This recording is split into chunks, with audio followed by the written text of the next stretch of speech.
मेरे प्यारे देशवासियों, नमस्कार। अगस्त के इस महीने में आप सभी के पत्रों, संदेशों और कार्ड्स ने मेरे कार्यालय को तिरंगामय कर दिया है। मुझे ऐसा शायद ही कोई पत्र मिला हो जिस पर तिरंगा ना हो या तिरंगे और आजादी से जुड़ी बात न हो। बच्चों ने, युवा साथियों ने तो अमृत महोत्सव पर खूब सुंदर सुंदर चित्र और कलाकारी भी बनाकर भेजी है। आजादी के इस महीने में हमारे पूरे देश में हर शहर, हर गांव में अमृत महोत्सव की अमृत धारा बह रही है। अमृत महोत्सव और स्वतंत्रता दिवस के इस विशेष अवसर पर हमने देश की सामूहिक शक्ति के दर्शन किए हैं। एक चेतना की अनुभूति हुई है। इतना बड़ा देश, इतनी विविधताएं, लेकिन जब बात तिरंगा फहराने की आई तो हर कोई एक ही भावना में बहता दिखाई दिया। तिरंगे के गौरव के प्रथम प्रहरी बनकर लोग खुद आगे आए। हमने स्वच्छता अभियान और वैक्सीनेशन अभियान में भी देश की स्पिरिट को देखा था। अमृत महोत्सव में हमें फिर देशभक्ति का वैसा ही जज्बा देखने को मिल रहा है। हमारे सैनिकों ने ऊंची ऊंची पहाड़ की चोटियों पर, देश की सीमाओं पर और बीच समंदर में तिरंगा फहराया। लोगों ने तिरंगा अभियान के लिए अलग अलग इनोवेटिव आइडियाज भी निकाले, जैसे युवा साथी कृष्णिल अनिल जी ने। अनिल जी एक पजल आर्टिस्ट हैं और उन्होंने रिकॉर्ड समय में खूबसूरत तिरंगा मोज़ेक आर्ट तैयार की है। कर्नाटका के कोलार में लोगों ने 630 फीट लंबा और 205 फीट चौड़ा तिरंगा पकड़कर अनूठा दृश्य प्रस्तुत किया। असम में सरकारी कर्मियों ने दिधाली पुखरी वार मेमोरियल में तिरंगा फहराने के लिए अपने हाथों से 20 फीट का तिरंगा बनाया। इसी तरह इंदौर में लोगों ने ह्यूमन चेन के जरिए भारत का नक्शा बनाया। चंडीगढ़ में युवाओं ने विशाल ह्यूमन तिरंगा बनाया। ये दोनों ही प्रयास गिनीज रिकॉर्ड में भी दर्ज किए गए हैं। इस सब के बीच हिमाचल प्रदेश की गंगोट पंचायत से एक बड़ा प्रेरणादायी उदाहरण भी देखने को मिला।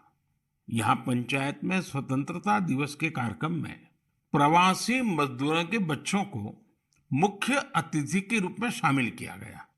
साथियों, अमृत महोत्सव के ये रंग केवल भारत में ही नहीं बल्कि दुनिया के दूसरे देशों में भी देखने को मिले। बोत्सवाना में वहां के रहने वाले स्थानीय सिंगर्स ने भारत की आजादी के 75 साल मनाने के लिए देशभक्ति के 75 गीत गाए।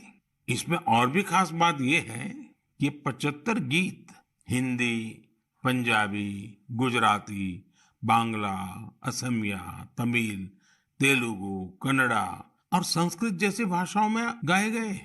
इसी तरह नामीबिया ने भारत नामीबिया के सांस्कृतिक पारंपरिक संबंधों पर विशेष स्टैम्प जारी किया है। साथियों, मैं और एक खुशी की बात बताना चाहता हूँ। अभी कुछ दिन पहले मुझे भारत सरकार के सूचना और प्रसारण मंत्रालय के कार्यक्रम में जाने का अवसर मिला। वहां उन्होंने स्वराज दूरदर्शन की सीरियल का स्क्रीनिंग रखा था। मुझे उसके प्रीमियर में जाने का मौका मिला।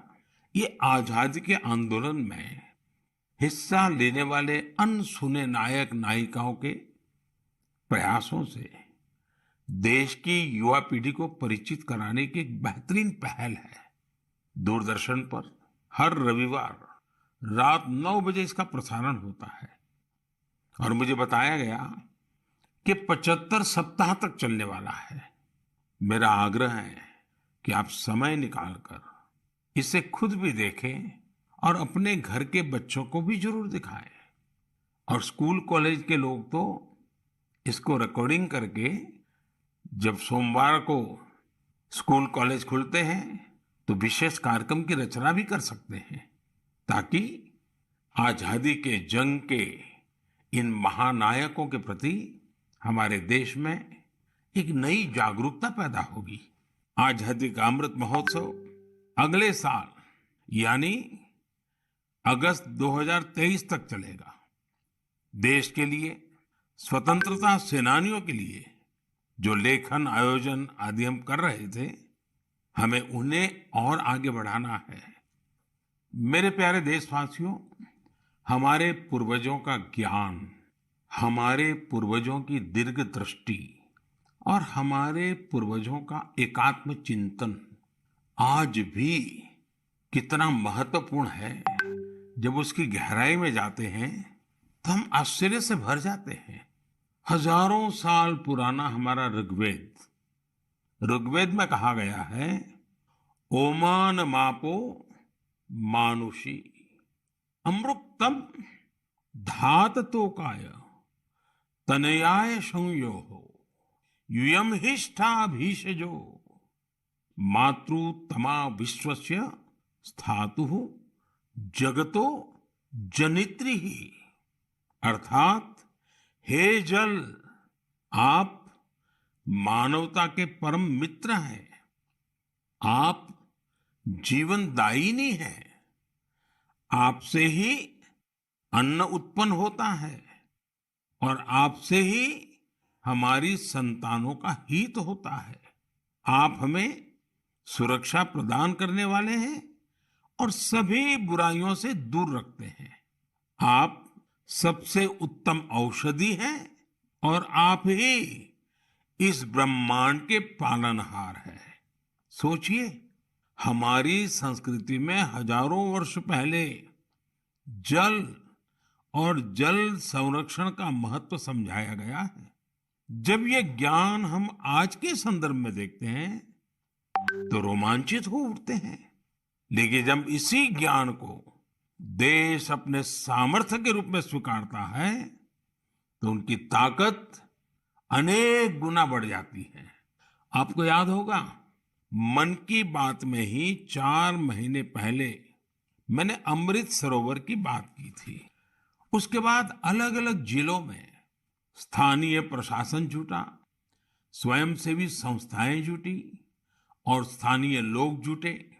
देखते ही देखते अमृत सरोवर का निर्माण एक जन आंदोलन बन गया है। जब देश के लिए कुछ करने की भावना हो, अपने कर्तव्यों का एहसास हो, आने वाली पीढ़ियों की चिंता हो, तो सामर्थ्य भी जुड़ता है और संकल्प नेक बन जाता है। मुझे तेलंगाना के वारंगल के एक शानदार प्रयास की जानकारी मिली है। यहाँ एक नई ग्राम पंचायत का गठन हुआ है जिसका नाम है मंगत्या वाल्या थांडा। यह गांव फॉरेस्ट एरिया के करीब है। यहाँ के गांव के पास ही एक ऐसा स्थान था जहाँ मानसून के दौरान काफी पानी इकट्ठा हो जाता था। गांव वालों की पहल पर अब इस स्थान को अमृत सरोवर अभियान के तहत विकसित किया जा रहा है। इस बार मानसून के दौरान हुई बारिश में ये सरोवर पानी से लबालब भर गया है। मैं मध्य प्रदेश के मंडला में मोचा ग्राम पंचायत में बने अमृत सरोवर के बारे में भी आपको बताना चाहता हूँ। ये अमृत सरोवर कान्हा राष्ट्रीय उद्यान के पास बना है और इससे इस इलाके की सुंदरता को और बढ़ा दिया है। उत्तर प्रदेश के ललितपुर में नवनिर्मित शहीद भगत सिंह अमृत सरोवर भी लोगों को काफी आकर्षित कर रहा है। यहाँ की निवारी ग्राम पंचायत में बना यह सरोवर 4 एकड़ में फैला हुआ है। सरोवर के किनारे हुआ वृक्षारोपण इसकी शोभा को बढ़ा रहा है। सरोवर के पास लगे 35 फीट ऊंचे तिरंगे को देखने के लिए भी दूर दूर से लोग आ रहे हैं। अमृत सरोवर का यह अभियान कर्नाटका में भी जोरों पर चल रहा है। यहाँ के बागलकोट जिले के बिल्केरूर गांव में लोगों ने बहुत सुंदर अमृत सरोवर बनाया है। दरअसल इस क्षेत्र में पहाड़ से निकले पानी की वजह से लोगों को बहुत मुश्किल होती थी। किसानों और उनकी फसलों को भी नुकसान पहुंचता था। अमृत सरोवर बनाने के लिए गांव के लोग सारा पानी चैनलाइज करके एक तरफ ले आए। इससे इलाके में बाढ़ की समस्या भी दूर हो गई। अमृत सरोवर अभियान हमारी आज की अनेक समस्याओं का समाधान तो करता ही है, हमारी आने वाली पीढ़ियों के लिए भी उतना ही आवश्यक है। इस अभियान के तहत कई जगहों पर पुराने जलाशयों का भी कायाकल्प किया जा रहा है। अमृत सरोवर का उपयोग पशुओं की प्यास बुझाने के साथ ही खेती किसानी के लिए भी हो रहा है। इन तालाबों की वजह से आसपास के आप जल संचय और जल संरक्षण के इन प्रयासों को पूरी से पूरी ताकत दें, उसको आगे बढ़ाएं। मेरे प्यारे देशवासियों, असम के बोंगाई गांव में एक दिलचस्प परियोजना चलाई जा रही है, प्रोजेक्ट संपूर्णा। इस प्रोजेक्ट का मकसद है कुपोषण के खिलाफ लड़ाई, और इस लड़ाई का तरीका भी बहुत यूनिक है। इसके तहत किसी आंगनवाड़ी केंद्र के एक स्वस्थ बच्चे की मां एक कुपोषित बच्चे की मां से हर सप्ताह मिलती है और पोषण से संबंधित सारी जानकारियों पर चर्चा करती है। यानी एक मां दूसरी मां की मित्र बन उसकी मदद करती है, उसे सीख देती है। इस प्रोजेक्ट की मदद से इस क्षेत्र में एक साल में 90% से ज्यादा बच्चों में कुपोषण दूर हुआ है। आप कल्पना कर सकते हैं, क्या कुपोषण दूर करने में गीत संगीत और भजन का भी इस्तेमाल हो सकता है?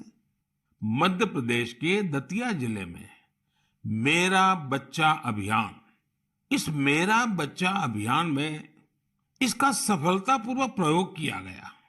इसके तहत जिले में भजन कीर्तन आयोजित हुए, जिसमें पोषण गुरु कहलाने वाले शिक्षकों को बुलाया गया। एक मटका कार्यक्रम भी हुआ। इसमें महिलाएं आंगनवाड़ी केंद्र के लिए मुट्ठी भर अनाज लेकर आती हैं और इसी अनाज से शनिवार को बाल भोज का आयोजन होता है। इससे आंगनवाड़ी केंद्रों में बच्चों की उपस्थिति बढ़ने के साथ ही कुपोषण भी कम हुआ है। कुपोषण के प्रति जागरूकता बढ़ाने के लिए एक यूनिक अभियान झारखंड में भी चल रहा है। झारखंड के गिरिडीह में सांप सीढ़ी का एक गेम तैयार किया गया है। खेल खेल में बच्चे अच्छी और खराब आदतों के बारे में सीखते हैं।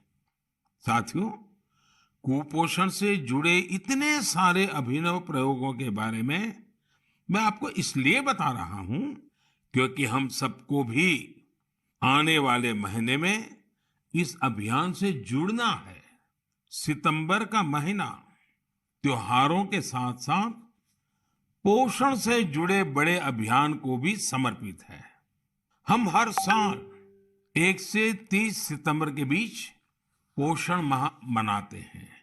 कुपोषण के खिलाफ पूरे देश में अनेक क्रिएटिव और डाइवर्स एफर्ट्स किए जा रहे हैं। टेक्नोलॉजी का बेहतर इस्तेमाल और जन भागीदारी भी पोषण अभियान का महत्वपूर्ण हिस्सा बना है। देश में लाखों आंगनवाड़ी कार्यकर्ताओं को मोबाइल डिवाइस देने से लेकर आंगनवाड़ी सेवाओं की पहुंच को मॉनिटर करने के लिए पोषण ट्रैकर भी लॉन्च किया गया है। सभी एस्पिरेशनल डिस्ट्रिक्ट्स और नॉर्थ ईस्ट के राज्यों में 14 से 18 साल की बेटियों को भी पोषण अभियान के दायरे में लाया गया है। कुपोषण की समस्या का निराकरण इन कदमों तक ही सीमित नहीं है। इस लड़ाई में दूसरी कई और पहल की भी अहम भूमिका है। उदाहरण के तौर पर जल जीवन मिशन को ही ले तो भारत को कुपोषण मुक्त कराने में इस मिशन का भी बहुत बड़ा असर होने वाला है। कुपोषण की चुनौतियों से निपटने में सामाजिक जागरूकता से जुड़े प्रयास महत्वपूर्ण भूमिका निभाते हैं। मैं आप सभी से आग्रह करूंगा कि आप आने वाले पोषण माह में कुपोषण या मालन्यूट्रिशन को दूर करने के प्रयासों में हिस्सा जरूर लें। मेरे प्यारे देशवासियों, चेन्नई से श्रीदेवी वरदराजन जी ने मुझे एक रिमाइंडर भेजा है। उन्होंने माय गॉव पर अपनी बात कुछ इस प्रकार से लिखी है। नए साल के आने में अब 5 महीने से भी कम समय बचा है और हम सब जानते हैं कि आने वाला नया साल इंटरनेशनल ईयर ऑफ मिलेट्स के तौर पर मनाया जाएगा। उन्होंने मुझे देश का एक मिलेट मैप भी भेजा है। साथ ही पूछा है कि क्या आप मन की बात में आने वाले एपिसोड में इस पर चर्चा कर सकते हैं। मुझे अपने देशवासियों में इस तरह के जज्बे को देखकर बहुत ही आनंद की अनुभूति होती है। आपको याद होगा कि यूनाइटेड नेशंस ने एक प्रस्ताव पारित कर वर्ष 2023 को इंटरनेशनल ईयर ऑफ मिलेट्स घोषित किया है। आपको ये जानकर भी बहुत खुशी होगी कि भारत के इस प्रस्ताव को 70 से ज्यादा देशों का समर्थन मिला था। आज दुनिया भर में इसी मोटे अनाज का, मिलेट्स का क्रेज बढ़ता जा रहा है। साथियों, जब मैं मोटे अनाज की बात करता हूं तो मेरे एक प्रयास को भी मैं आज आपको शेयर करना चाहता हूं। पिछले कुछ समय से भारत में कोई भी जब विदेशी मेहमान आते हैं, राष्ट्राध्यक्ष भारत आते हैं, तो मेरी कोशिश रहती है कि भोजन में भारत के मिलेट्स यानी हमारे मोटे अनाज से बनी हुई डिशेस बनवाऊं। और अनुभव यह आया है कि इन महानुभावों को यह डिशेज बहुत पसंद आती है और हमारे मोटे अनाज के संबंध में, मिलेट्स के संबंध में काफी कुछ जानकारियां एकत्र करने का वो प्रयास भी करते हैं। मिलेट्स, मोटे अनाज प्राचीन काल से ही हमारे एग्रीकल्चर, कल्चर और सिविलाइजेशन का हिस्सा रहे हैं। हमारे वेदों में मिलेट्स का उल्लेख मिलता है और इसी तरह पुराणनुरु और तोल्काप्पियम में भी इसके बारे में बताया गया है। आप देश के किसी भी हिस्से में जाएं, आपको वहां लोगों के खान पान में अलग अलग तरह के मिलेट्स जरूर देखने को मिलेंगे। हमारी संस्कृति की तरह मिलेट्स में भी बहुत विविधताएं पाई जाती हैं। ज्वार, बाजरा, रागी, सावा, कंगनी, चीना, कोदो, कुटकी, कुट्टू, ये सब मिलेट्स ही तो है। भारत विश्व में मिलेट्स का सबसे बड़ा उत्पादक देश है। इसलिए इस पहल को सफल बनाने की बड़ी जिम्मेदारी भी हम भारतवासियों के कंधे पर ही है। हम सबको मिलकर इसे जन आंदोलन बनाना है और देश के लोगों में मिलेट्स के प्रति जागरूकता भी बढ़ानी है। और साथियों, आप तो भली बात ही जानते हैं, मिलेट्स किसानों के लिए भी फायदेमंद है और वो भी खास करके छोटे किसानों को। दरअसल बहुत ही कम समय में फसल तैयार हो जाती है और इसमें ज्यादा पानी की आवश्यकता भी नहीं होती है। हमारे छोटे किसानों के लिए तो मिलेट्स विशेष रूप से लाभकारी है। मिलेट्स के भूसे को बेहतरीन चारा भी माना जाता है। आजकल युवा पीढ़ी हेल्दी लिविंग और ईटिंग को लेकर बहुत फोकस है। इस हिसाब से भी देखें तो मिलेट्स में भरपूर प्रोटीन, फाइबर और मिनरल्स मौजूद होते हैं। कोई लोग तो इसे सुपर फूड भी बोलते हैं। मिलेट से एक नहीं, अनेक लाभ है। ओबेसिटी को कम करने के साथ ही डायबिटीज, हाइपरटेंशन और हार्ट रिलेटेड डिसीज के खतरे को भी कम करते हैं। इसके साथ ही ये पेट और लीवर की बीमारियों से बचाव में भी मददगार है। थोड़ी देर पहले ही हमने कुपोषण के बारे में बात की है। कुपोषण से लड़ने में भी मिलेट्स काफी लाभदायक हैं, क्योंकि ये प्रोटीन के साथ साथ एनर्जी से भी भरे होते हैं। देश में आज मिलेट्स को बढ़ावा देने के लिए काफी कुछ किया जा रहा है। इससे जुड़ी रिसर्च और इनोवेशन पर फोकस करने के साथ ही एफपीओस को प्रोत्साहित किया जा रहा है ताकि उत्पादन बढ़ाया जा सके। मेरा अपने किसान भाई बहनों से यही आग्रह है कि मिलेट्स यानी मोटे अनाज को अधिक से अधिक अपनाएं और इसका फायदा उठाएं।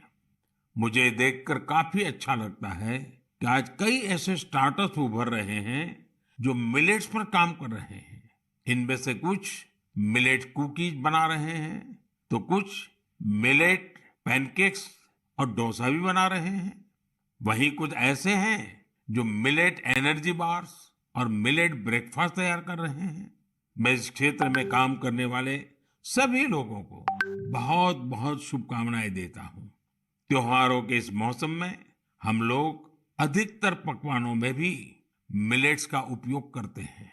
आप अपने घरों में बने ऐसे पकवानों की तस्वीरें सोशल मीडिया पर जरूर शेयर करें ताकि लोगों के बीच मिलेट्स को लेकर जागरूकता बढ़ाने में मदद मिले। मेरे प्यारे देशवासियों, अभी कुछ दिन पहले मैंने अरुणाचल प्रदेश के सियांग जिले में जोरसिंग गांव की एक खबर देखी।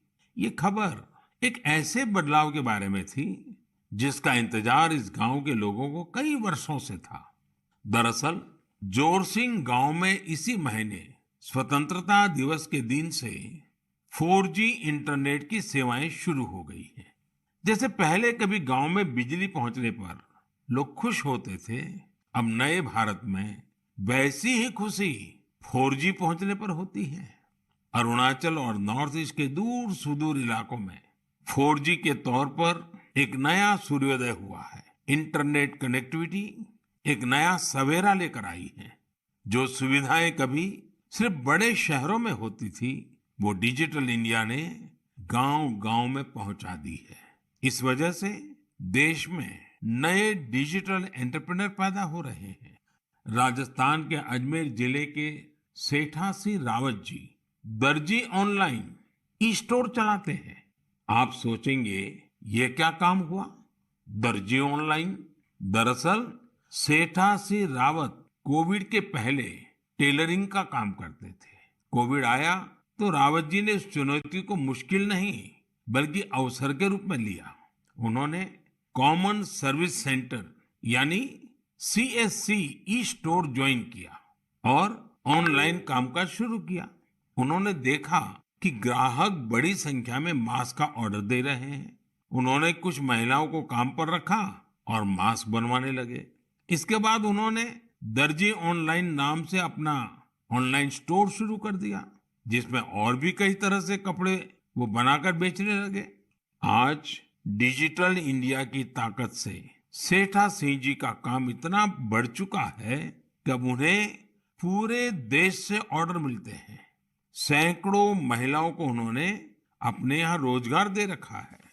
डिजिटल इंडिया ने यूपी के उन्नाव में रहने वाले ओम प्रकाश सिंह जी को भी डिजिटल एंटरप्रेन्योर बना दिया है। उन्होंने अपने गांव में 1000 से ज्यादा ब्रॉडबैंड कनेक्शन स्थापित किए हैं। ओम प्रकाश जी ने अपने कॉमन सर्विस सेंटर के आसपास निशुल्क वाईफाई जोन का भी निर्माण किया है, जिससे जरूरतमंद लोगों की बहुत मदद हो रही है। ओम प्रकाश जी का काम अब इतना बढ़ गया है कि उन्होंने 20 से ज्यादा लोगों को नौकरी पर रख लिया है। ये लोग गांवों के स्कूल, अस्पताल, तहसील ऑफिस और आंगनवाड़ी केंद्रों तक ब्रॉडबैंड कनेक्शन पहुंचा रहे हैं और इसे रोजगार भी प्राप्त कर रहे हैं। कॉमन सर्विस सेंटर की तरह ही गवर्नमेंट ई मार्केट प्लेस यानी जेम पोर्टल पर भी ऐसी कितनी सक्सेस स्टोरी देखने को मिल रही है। साथियों, मुझे गांवों से ऐसे कितने ही संदेश मिलते हैं जो इंटरनेट की वजह से आए बदलावों को मुझसे साझा करते हैं। इंटरनेट ने हमारे युवा साथियों की पढ़ाई और सीखने के तरीकों को ही बदल दिया है। जैसे कि यूपी की गुड़िया सी जब उन्नाव के अमोइया गांव में अपनी ससुराल आई तो उन्हें अपनी पढ़ाई की चिंता हुई, लेकिन भारत नेट ने उनकी इस चिंता का समाधान कर दिया। गुड़िया ने इंटरनेट के जरिए अपनी पढ़ाई को आगे बढ़ाया और अपना ग्रेजुएशन भी पूरा किया। गांव-गांव में ऐसे कितने ही जीवन डिजिटल इंडिया अभियान से नई शक्ति पा रहे हैं। आप मुझे गांवों के डिजिटल एंटरप्रेन्योर के बारे में ज्यादा से ज्यादा लिख करके भेजें और उनकी सक्सेस स्टोरीज को सोशल मीडिया पर भी जरूर साझा करें। मेरे प्यारे देशवासियों, कुछ समय पहले मुझे हिमाचल प्रदेश से मन की बात के एक श्रोता रमेश जी का पत्र मिला। रमेश जी ने अपने पत्र में पहाड़ों की कई खूबियों का जिक्र किया है। उन्होंने लिखा कि पहाड़ों पर बस्तियां भले ही दूर दूर बसती हो, लेकिन लोगों के दिल एक दूसरे के बहुत नजदीक होते हैं। वाकई पहाड़ों पर रहने वाले लोगों के जीवन से हम बहुत कुछ सीख सकते हैं। पहाड़ों की जीवन शैली और संस्कृति से हमें पहला पाठ तो यही मिलता है कि हम परिस्थितियों के दबाव में न आए तो आसानी से उन पर विजय भी प्राप्त कर सकते हैं। और दूसरा, हम कैसे स्थानीय संसाधनों से आत्मनिर्भर बन सकते हैं। जिस पहली सीख का जिक्र मैंने किया, उसका एक सुंदर चित्र इन दिनों स्पीति क्षेत्र में देखने को मिल रहा है। स्पीति एक जनजातीय क्षेत्र है। यहाँ इन दिनों मटर तोड़ने का काम चलता है। पहाड़ी खेतों पर ये एक मेहनत भरा और मुश्किल काम होता है, लेकिन यहाँ गांव की महिलाएं इकट्ठा होकर एक साथ मिलकर एक दूसरे के खेतों से मटर तोड़ती हैं। इस काम के साथ साथ महिलाएं स्थानीय गीत छपरा माझी छपरा ये भी गाती हैं। यानी यहाँ आपसी सहयोग भी लोक परंपरा का एक हिस्सा है। स्पीति में स्थानीय संसाधनों के सदुपयोग का भी बेहतरीन उदाहरण मिलता है। स्पीति में किसान जो गाय पालते हैं, उनके गोबर को सुखाकर बोरियों में भर लेते हैं। जब सर्दियां आती हैं तो इन बोरियों को गाय के रहने की जगह में, जिसे यहाँ खुड कहते हैं, उसमें बिछा दिया जाता है। बर्फबारी के बीच ये बोरियां गायों को ठंड से सुरक्षा देती हैं। सर्दियां जाने के बाद यही गोबर खेतों में खाद के रूप में इस्तेमाल किया जाता है। यानी पशुओं के वेस्ट से ही उनकी सुरक्षा भी और खेतों के लिए खाद भी। खेती की लागत भी कम और खेत में उपज भी ज्यादा। इसलिए तो एक क्षेत्र इन दिनों प्राकृतिक खेती के लिए भी एक प्रेरणा बन रहा है।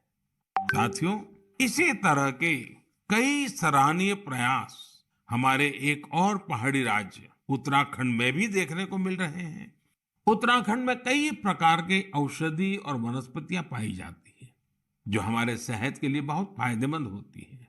उन्हीं में से एक फल है बेडू। इसे हिमालयन फिग के नाम से भी जाना जाता है। इस फल में खनिज और विटामिन भरपूर मात्रा में पाए जाते हैं। लोग फल के रूप में तो इसका सेवन करते ही हैं, साथ ही कई बीमारियों के इलाज में भी इसका उपयोग होता है। इस फल की इन्हीं खूबियों को देखते हुए अब बेडू के जूस, इससे बने जैम, चटनी, अचार और इन्हें सुखाकर तैयार किए गए ड्राई फ्रूट को बाजार में उतारा गया है। पिथौरागढ़ प्रशासन की पहल और स्थानीय लोगों के सहयोग से बेडू को बाजार तक अलग अलग रूपों में पहुंचाने में सफलता मिली है। बेडू को पहाड़ी अंजीर के नाम से ब्रांडिंग करके ऑनलाइन मार्केट में भी उतारा गया है। इससे किसानों को आय का नया स्रोत तो मिला ही है, साथ ही बेडू के औषधीय गुणों का फायदा दूर दूर तक पहुंचने लगा है। मेरे प्यारे देशवासियों, मन की बात में आज शुरुआत में हमने आजादी के अमृत महोत्सव के बारे में बात की है। स्वतंत्रता दिवस के एक महान पर्व के साथ साथ आने वाले दिनों में और भी कई पर्व आने वाले हैं। अभी कुछ दिन बाद ही भगवान गणेश की आराधना का पर्व गणेश चतुर्थी है। गणेश चतुर्थी यानी गणपति बप्पा के आशीर्वाद का पर्व। गणेश चतुर्थी के पहले ओणम का पर्व भी शुरू हो रहा है। विशेष रूप से केरला में ओणम शांति और समृद्धि की भावना के साथ मनाया जाएगा। 30 अगस्त को हरतालिका तीज भी है। ओडिशा में 1 सितंबर को नुआखाई का पर्व भी मनाया जाएगा। नुआखाई का मतलब ही होता है नया खाना। यानी ये भी दूसरे कई पर्वों की तरह ही हमारी कृषि परंपरा से जुड़ा त्योहार है। इसी बीच जैन समाज का संवत्सरी पर्व भी होगा। हमारे ये सभी पर्व हमारी सांस्कृतिक समृद्धि और जीवंतता के पर्याय हैं। मैं आप सभी को इन त्योहारों और विशेष अवसरों के लिए शुभकामनाएं देता हूं। इन पर्वों के साथ साथ कल 29 अगस्त को मेजर ध्यानचंद जी की जन्म जयंती पर राष्ट्रीय खेल दिवस भी मनाया जाएगा। हमारे युवा खिलाड़ी वैश्विक मंचों पर हमारे तिरंगे की शान बढ़ाते रहें, यही हमारी ध्यानचंद जी के प्रति श्रद्धांजलि होगी। देश के लिए हम सभी मिलकर ऐसे ही काम करते रहें, देश का मान बढ़ाते रहें। इसी कामना के साथ मैं अपनी बात समाप्त करता हूं। अगले माह एक बार फिर आपसे मन की बात होगी। बहुत बहुत धन्यवाद।